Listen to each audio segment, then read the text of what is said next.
this year there's been a lot of changes in the market from the point of view of the supply chain. We've seen this before with COVID, right? Yeah. So during COVID, there was a lot of constraints on maybe glass supply, could be aluminium's running out, things like this. And coming into 2026, our industry's been growing. Yep. We've been getting out of bed, as you said, and doing a great job every day. And so the demand for materials has increased. Of course. Now what that's meant is some of those materials are getting more expensive. So in solar panels, we have copper, we have silver, and we have glass. Unfortunately, all of those things have been getting more expensive. So in the start of 2026, we are seeing an uplift in the cost of those materials flowing through pretty quickly. So just the other week, the silver increased 7% overnight. Like in the space of a couple of days, it's gone up 7%. If we look back across the last 24 months or even 5 years, you see things like tripling in price in a short period of time. Now at the beginning, when those materials increase, it doesn't really affect because small margins, right? Yeah. But moving forward now, what we're actually seeing is, the silver is now 20% of the solar panel value in general. Right? Yeah. Maybe not for our product, but in general, that's the case. So what you will see in 2026 is an increase in price from those materials. So we've enjoyed some great solar panel prices. Yep. Unfortunately, that is coming to an end and it's going to be rising. So generally speaking, for the homeowner, what does it mean?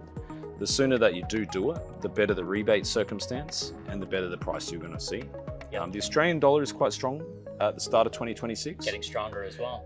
So that's helping to offset a bit of that. So while that Australian dollar is strong, while some of those prices haven't come through from the materials, great time to do projects that you've been thinking about doing but haven't executed. Yep. Now in April, there's another big development. In April, the Chinese government is going to take away their export tax credits. So at the moment, when you pay GST in China, if you export those products, they'll get that back, and they call that VAT refund. That's about 9%. So what we could expect is increase in price due to the materials. Yep. Come April, an additional 9-10% increase will flow through to the market. Yeah, right. So we could see panel prices go up quite a bit. 100%.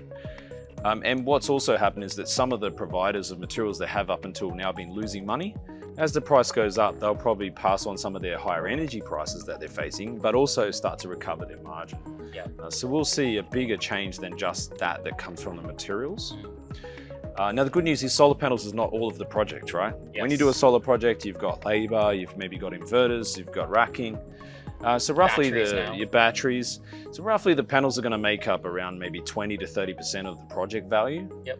So if it goes up 10%, probably the project value will go up 2, 3, 4, 5%, something like that.